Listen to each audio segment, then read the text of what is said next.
Welcome back to the mini video guys and my YouTube channel. Today friends we are going to talk about guys lock screen wallpaper, how to set in our Samsung phone. Friends, you want to set your lock screen wallpaper in your Samsung phone, so friends you can set your lock screen wallpaper. And friends, now let's see how to set lock screen wallpaper in our Samsung phone. Today I will show you in this video. So first of all friends, we will on our phone setting to set lock screen wallpaper. Let's scroll it. Friends, you can see wallpaper and style settings. Friends, tap here. Let's click on my wallpaper setting guys. So you have guys your download wallpaper, and friends you have your normal phone wallpaper, and guys you want to set into lock screen. So how can you set? For example we will take this one wallpaper for our lock screen. So as you can see your lock screen setting is tap here.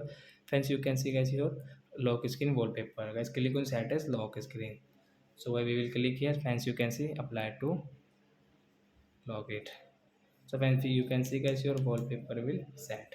Lock screen wallpaper home screen is different. So like that guys you can set your lock screen wallpaper in Samsung phone. So that's it guys. Thanks for watching the video. Bye guys.